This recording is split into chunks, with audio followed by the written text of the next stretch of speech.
एक धर्मदास नाम के बहुत बड़े धनी व्यक्ति थे, सेठ थे। वैश्य कुल में जन्म था। भगवान श्री कृष्ण, श्री राम, विष्णु और शंकर के दृढ़ पुजारी थे।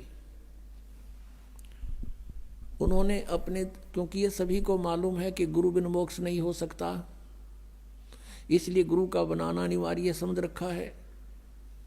तो गुरु बना रखे थे रूपदास जी, जो श्री विष्णु के पुजारी थे, वैष्णव साधु थे। धर्मदास जी 60 वर्ष के आसपास हो चुके थे। पैसे की कोई गिनती नहीं थी, इतना धन था उनके पास। सबसे बड़ी बात सोचने की है पुण्यात्माओं कि इतना धनी व्यक्ति भी भगवान की चाह रखता है तो बहुत पुण्यकर्मी प्राणी होता है। जैसा भी उसके गुरुदेव ने बताया था उसी पर वो दृढ़ थे, गुरु के एक एक वचन को फाइनल मानते थे। पुण्यात्माओं, एक नियम होता है कि श्रद्धालु यानी शिष्य गुरु जी के वचन में किसी प्रकार का अविश्वास ना करे, ये नियम होता है। और इस नियम का दुरुपयोग किया नकली संतों ने। श्रद्धालु कहते हैं गुरु जो कहते हैं वो सत्य होता है। जब गुरु है सत्य को नहीं, उनका ज्ञान सत्य कितना होगा। जब गुरु ही नकली है, इनको कह कह का पता नहीं, तो इनका ज्ञान हो ही नहीं सकता सत्य। लेकिन वो अनजान श्रद्धालु उनको गुरु मान रहे हैं, सतगुरु मान रहे हैं, और वो कति अज्ञानी है। अब ये दास के वर्ड जो आज सुन रहा हो कोई प्रथम बार, तो यूँ सोचेगा कि रामपाल तो अपने आप ने सब तो विद्वान मान रहा है। कि नहीं, दास कोई विद्वान नहीं, लेकिन गॉड गिवन ज्ञान जरूर है दास के पास। विद्वान तो परमात्मा है, और उन्होंने ज्ञान हमें दे रखा है। उस ज्ञान का एक डंडोरा पीट रहा दास तो, कि ये ऐसा है, ऐसा है, ऐसा है, बस भगवान ने बता रखा है। उसका दिया हुआ धन है, दास आपको बांट रहा है। कोई ले सकता है तो ले लीजिए। तो जैसा भी उस प्यारी आत्मा को उसके गुरु ने साधन बताया था, उसी के आधार से वो चल पड़ा। गुरु जी ने बता रखा था कि हरे कृष्ण हरे राम, राधे श्याम सीताराम, राधे राधे श्याम मिला दे।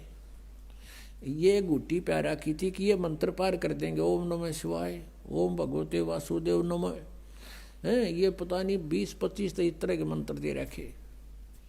और एकादशी का व्रत और 68 तीर्थ पर जाना अनिवार्य है। इस प्रकार वो साधक, और गीता जी का नित्य पाठ करना चाहिए। ऐसे ही वो धर्मदास जी गुरुदेव के आदेश अनुसार प्रतिदिन गीता जी का नित्य पाठ करे, एकादशी का व्रत रखता था, और उसने 68 तीर्थ करने की योजना बना ली। भाई गुरु जी ने कहा है 68 तीर्थ अवश्य जाने चाहिए। तो वो ऐसे ही घूमते घूमते मथुरा पहुंच गए। अब द्वारका तो न पाई कोई ना, क्योंकि द्वारका तो समुद्र में डूब गई थी। ना द्वारका भी धक्के खुआओ। ये कृष्ण जी एक तो सुख कर गए थे कि वो द्वारका तो कोई ना रही उड़ा चौक बुलाओ ना, तो वहां भी धक्के खुआते, बहुत दूर पड़ा हो यहाँ से। तो मथुरा पहुंच गया, और वहां उस तालाब में जहाँ श्री कृष्ण जी कहते हैं, कृष्ण जी नहाया करते थे, गौ चराया करते थे, उस तीर्थ में, जोड़ में, तालाब में। और उन तालाबों का ऐसा पानी जो गधे भी ना पी, और उसमें श्रद्धालु नावे और आचमन ले उसका। अब आत्मा को तो भगवान की चाह है, किसी तरह मिल जाए उसने प्राप्त करना है, लेकिन उसका वे ठीक नहीं है, तो तरीका मार्ग ठीक नहीं, कैसे मिलेगा वो भगवान। अब धर्मदास जी सुबह सुबह स्नान करके उस जोड़ में, तालाब में, मथुरा के में, जिसमें वो सैकड़ों आदमी नहावे, गंद माच रहा, और वहीं से लोटा भर के पानी का उसने अमृत जान के वहाँ रख लिया। लिपा पोती करी, यानी कुछ ग्राउंड लिपा, मड प्लस्टर थे, गाय का गोबर मिला के मिट्टी में, और वहाँ पर फिर बैठ के लगा नित नियम करने। परमात्मा पूर्ण ब्रह्म अपना अन्य रूप बना के एक जिंदा महात्मा का रूप बनाकर वहां पहुंच गए, बैठ गए धर्मदास जी से 50 फुट की दूरी पे। जिंदा महात्मा होते हैं जो मुसलमानों के अंदर जिंदा महात्मा बोलते हैं उनको, जिंद पीर। उनकी काला और कोट होता है, घुटनों के नीचे ताई का, एक कच्छा अंडरवियर पहनते हैं लंबा सा, एक टोप सिर पे, काला ही टोप और काला ही चोगा। अब बैठ के दूर जानते और सुन रहे हैं गीता जी के पाठ को। धर्मदास जी बड़ी लय ला के पढ़ रहा है संस्कृत को, और फिर जैसा भी उसके गुरुदेव ने अनुवाद किया था अनुवाद भी सुना रहा है। अनुवाद सुनाना इसलिए शुरू कर दिया कि सामने एक भक्त बैठा है और दिखे है मुसलमान, लेकिन मेरी बातों से प्रभावित बहुत है, बड़ा ध्यान से सुन रहा है। अब धर्मदास जी ने गीता जी का 7वां अध्याय पूरा पढ़ दिया, क्योंकि इसमें सारे 30 श्लोक हैं और कुछ 8वें अध्याय के भी मोटे मोटे कुछ कुछ सुना दिए। जैसे 8वें अध्याय के 5वें और 7वें श्लोक में गीता ज्ञानदाता कहता है कि अर्जुन तो मेरी शरण में आ जा, मेरी भक्ति कर, मुझे ही प्राप्त होगा। इस तरह की उसने अपना सारी क्रिया जब कर ली, परमात्मा और निकट पहुंच गए और हाथ जोड़ के कहने लगे। अपने आप को एक दास बनाया भगवान ने, और सामने बैठा हो जैसे ये वैष्णव पंथ के जो उपदेशी होते हैं, एक कंठी रखते हैं गले में, एक तुलसी के मणिये की एक माला और तिलक माथे पे, और एक धोती कुर्ता सा बस वैसे लपेट लेते हैं कपड़ा सा, ऐसी वेशभूषा बना रखी। वो सन्यासी वैराग ले लिया उसने, यानी अपने गुरुदेव जी से एक साधु का रूप बनवा लिया, क्योंकि 60 साल का से भी ऊपर उम्र हो गई थी। एक लड़का था वो अपना कारोबार संभाल रहा था, तो वो अपना भक्ति मार्ग पर चल पड़ा था। भगवान ने, परमेश्वर ने करबद्ध होकर कहा कि हे वैष्णव साधु, हे महात्मा जी, मैं सब जगह भटक लिया, मेरी शंका का समाधान नहीं हुआ। अब धर्मदास जी फूल गया। अकबोल भक्त, क्या समस्या है तेरी? कि मुझे एक प्रश्न का उत्तर नहीं आया, किसी ने नहीं बताया। क्या? कि कौन ब्रह्मा का पिता है, कौन विष्णु की माँ, और शंकर का दादा कौन है, हमको दे बता। धर्मदास जी हंसे पहले तो कि वाह भाई वाह, आपको हमारे हिंदू सदग्रंथों का पता नहीं, इसलिए आप ऐसा बोल रहे हैं। भक्त, ये तो अजरो अमर हैं, इनके कोई माता पिता नहीं है, ये तो सर्वेश्वर हैं, ब्रह्मा विष्णु जी शिव जी, ये तो बड़े समर्थ शक्ति हैं, अजन्मा है, इनका कोई माता पिता। परमेश्वर ने कहा कि आप अपने सदग्रंथों से परिचित नहीं हैं महात्मा जी। श्री देवी भागवत में पढ़कर देखो, तीसरे स्कंद में, इनकी जन्म मृत्यु होती है, ये अविनाशी नहीं है। अब उस समय ये संस्कृत में थे सारे, तो वो उसने एक ब्राह्मण से पूछा कि ब्राह्मण इसमें कहीं लिखा है? तो ब्राह्मण ने कहा, पढ़कर सुना तीसरे स्कंद में। ब्राह्मण पढ़ता पढ़ता एकदम चुप हो गया, कहने लगा, भाई लिखा था, पर ये तो वैसे लिख दिया होगा। अब धर्मदास के वह बात खटकता गई, वे वैसे गीता इन कैसे पुराणों वैसे कैसे लिख दिया। फिर परमात्मा ने कहा कि बात सुनो, आप 7वें अध्याय को पढ़ रहे हो, 7वें अध्याय में इस गीता जी के पढ़ने से क्या लाभ होगा आपको? यदि मैं भी पढ़ने लगूं, आपका अनुयायी बनूं, तो इस गीता जी के नित पाठ से क्या लाभ होगा, ये बताओ मुझे। धर्मदास जी ने कहा कि इससे ये मोक्ष होता है। एक राजा ने पढ़ी थी, उसको संतान होगी, एक ने ऐसा पढ़ा था, उसको ऐसे हो गया। परमात्मा ने प्रसन्न किया कि किसी एक किसान का पुत्र था, एक किसान था, उसके वृद्ध अवस्था में एक पुत्र प्राप्त हुआ इकलौता।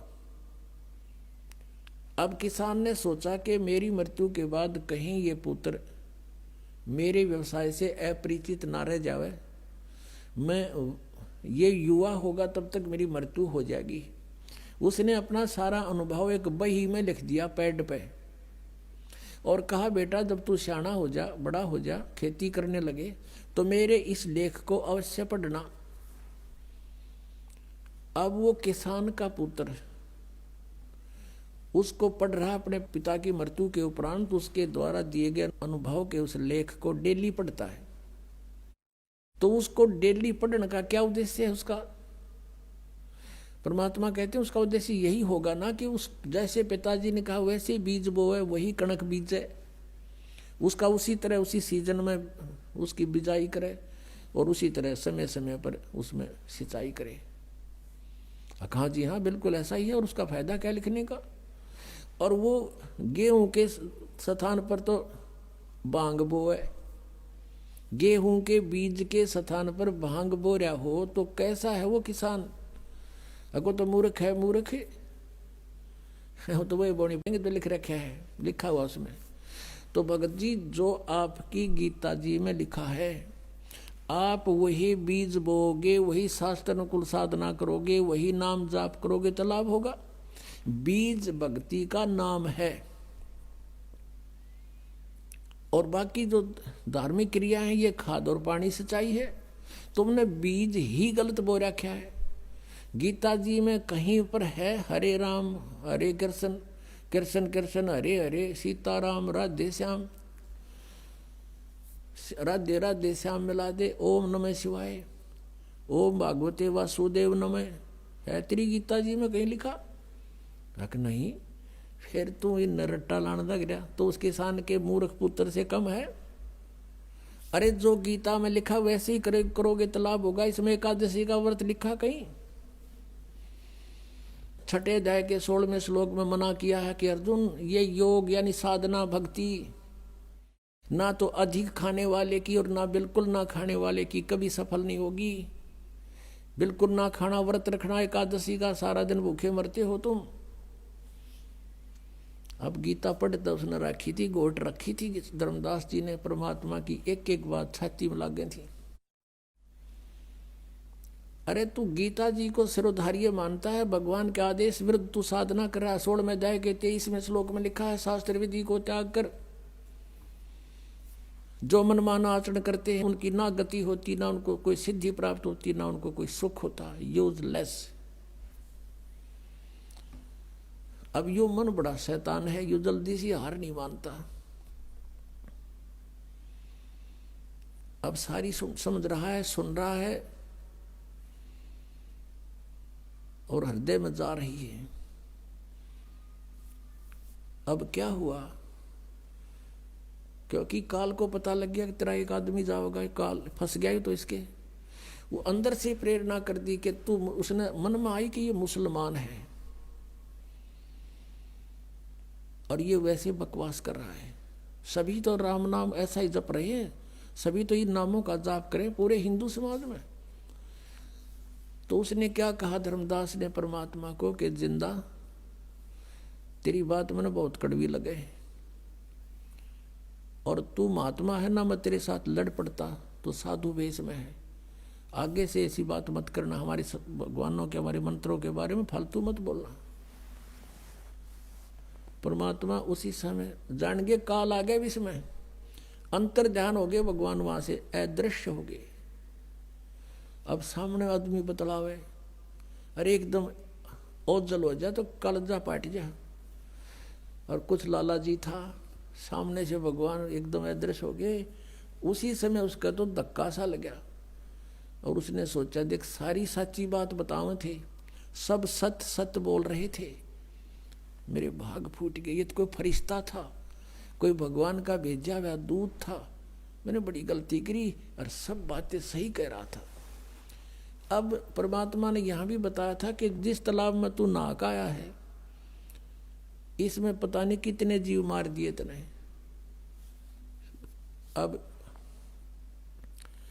धर्मदास को जो मालिक ने बताई थी, तू पूजा पढ़े गीता ने, और गीता जी के 8वें अध्याय के 13वें श्लोक में पढ़ ले कि ओम इति एकाक्षरम ब्रह्म विवरण माम अनुसमरण ये प्रयाति तजन देहम सयाति परमाम गतिम। मुझ ब्रह्म का केवल एक ओम अक्षर है, नथिंग एल्स।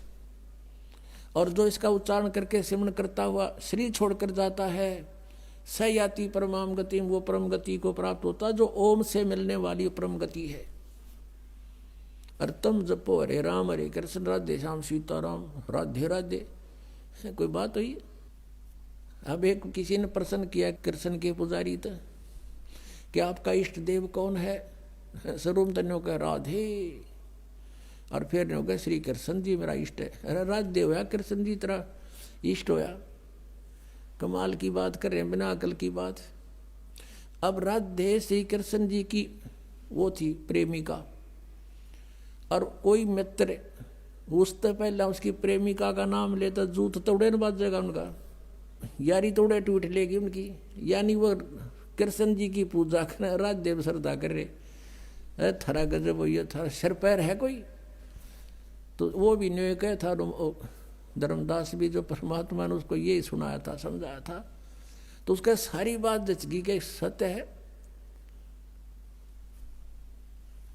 अब उसने सुबह वह क्रिया ना हुई उस भगत जी में जो प्रतिदिन क्रिया करता,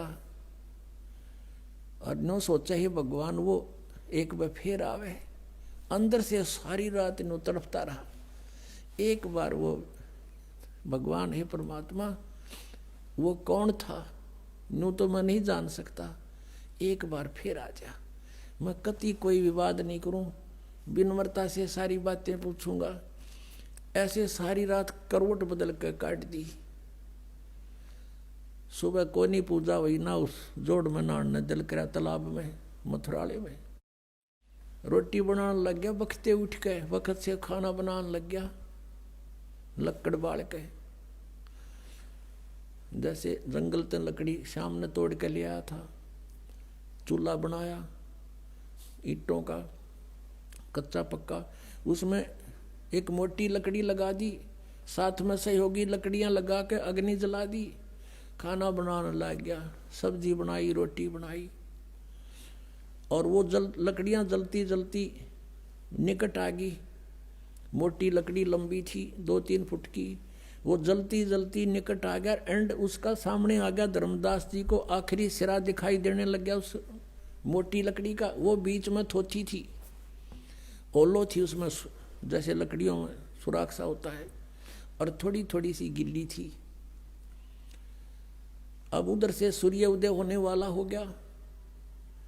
अब क्या देखता है धर्मदास के उस लकड़ी के अंदर जो वो थोथी थी, सुराख था थोड़ा थोड़ा अंदर, उसमें से चींटियां बाहर निकलने का प्रयत्न कर रही हैं। उनके मुख में अंडे हैं और बाहर निकलने की चेष्टा करती हैं। तो उस लकड़ी के एंड में, अंत में एक तरल सा पदार्थ उबल रहा है, जल लकड़ी गर्म होने से उबल रहा है बाहर के हिस्से पर। आगे जाती हैं तो अग्नि जल रही है उस लकड़ी में, वो बाहर भाग रही है तो वहां उसके ऊपर गिर के उस तरल पर चटक मटक हो रही है, जल रही है। अब धर्मदास जी के हाथ पैर फूल गए। उसने तुरंत उस लकड़ी को बुझा दिया, पानी डाल दिया, सारी अग्नि बुझा दी। जितनी भोजन बन गया था बनाया, बाकी नहीं बनाया। अब उसने सोचा है भगवान, आज तो ना जाने कितने जीव जल गए इसके अंदर, इतनी लंबी लकड़ी थी ये तो, और अब तो ये इतनी शेष रहती है, और इसमें सारी में चींटियां भरी थी, ये जल गए, इनके बच्चे भी जल गए। इस पाप के भोजन को आज मैं नहीं खाऊंगा, इसको किसी साधु संत को खिला दूंगा, मैं आज निराहार रहूंगा। ऐसा विचार करके वो सारा भोजन उठाया और चल पड़ा साधु संत की तलाश में। हम साधु संत किसको मानते हैं? जिसने या तो बड़ी बड़ी दाढ़ी रखा रखी हो, ऊपर जटा बढ़ा रखी हो, कति एक बस लंगोट बांध रहा हो और बैठा हो नगन, या कति लाल कपड़े हो, गेरुआ कपड़े हो, या मूंड मुंडा रखा हो, कोई माला पैर रखी हो, ऐसे को हम संत मानते थे। परमात्मा ने जैसा दृष्टिकोण उसने मान रखा था ऐसा साधु मिला, उसा रूप बना लिया। एक हिंदू संत का रूप बना के एक पेड़ के नीचे बैठ गए। धर्मदास जी की दृष्टि पड़ी, सोचा कि वो महात्मा भी निकट ही मिल गए। जाके वो सारी थाली नो की नो सारी सामान था जितना भी भोजन रख दिया कि महात्मा जी भोजन पालो, भूख लगी होगी। अखां धर्मदास, भूख लगी भाई, कल से आहार नहीं किया मैंने। जब धर्मदास कहा तो उसने एक बार तो देखा कि ये महात्मा मुझे जानता भी है, तो उसने सोचा मैं बहुत बड़े यज्ञ करता था, भंडारे करता था, साधु संतों को बुलाकर उनको भोजन खिलाता था, उनमें से कोई होगा। नहीं ध्यान दिया। परमात्मा एक लोटा जल का साथ लिए हुए थे, उसमें से जल उठाया और ऐसे छींटे मार के एक मंत्र बुदबुदाया पूरे भोजन पर। उसी समय सारे भोजन की चींटी बन गई और सारी थाली काली होगी और चींटियां अंडे ले लेकर बाहर निकलने की, थाली से बाहर निकलने की चेष्टा कर रही हैं। तब परमात्मा उसी रूप में आगे जो पहले दिन वार्ता हुई थी और कहा, रे धर्मदास तू आया था पुण्य करने और तू कल क्या कह रहा था? परमात्मा को देखकर धर्मदास ने मुसलमान रूप में भगवान को एक मुसलमान जाना और परमात्मा ने ये कड़वी सच कही तो उसने दुख माना और ये कहा था कि मैं जीव हिंसा नहीं करते, हम अन्य की तरह जीव हिंसा नहीं करते, यानी बहुत दुख मान के कहा था। ये टोंट कैसा था कि मुसलमान हो तुम, मांस खाते हो, हम हिंदू, हम हिंसा नहीं करते, हम जीव हिंसा नहीं करते। तब परमात्मा ने कहा था, रे तेरे तो तक कसाई भी अच्छा, और इस पाप के भोजन को तो मुझे खिलाने आया है। अरे अपराधी व्यक्ति। जब उसने धर्मदास ने देखा कि वो हैकल वाले, चरणों में पड़ गया, बुरी तरह रोए, ये भगवान मुझसे गलती होगी, कल मैंने आपसे वाद विवाद किया, मुझे क्षमा करो भगवान, मुझसे गलती होगी, मुझे वो ज्ञान और सुनाओ। अब परमात्मा तो चाहते थे यो सीधा हो, किसी प्रकार इसकी आप बीमारी निकला, जो गंध भर रखा है इसने अंदर, तो बैठ गए वहीं पर, अब सुन ले ज्ञान आगे का। कल तूने गीता जी का 7वां अध्याय पढ़ा था। 7वें अध्याय के 12 से लेकर 15 तक और 20 से लेकर 23 तक, इन श्लोकों में ये जिनकी तू पूजा करता है, इन तीनों गुणों में से तू शंकर और विष्णु जी की, तमोगुण शंकर और सतोगुण विष्णु जी की पूजा करता है। हाँ जी, तो क्या लिखा तेरी गीता जी ने? खोल एक बार फिर। तो परमात्मा ने दिखाया कि देख पढ़ के। अधिक जानकारी के लिए जगत गुरु तत्वदर्शी संत रामपाल जी महाराज द्वारा लिखित पवित्र पुस्तकें ज्ञान गंगा, जीने की राह बिल्कुल निःशुल्क मंगाएं। अपना नाम, पूरा पता हमें व्हाट्सएप करें। हमारा नंबर है 7496801823।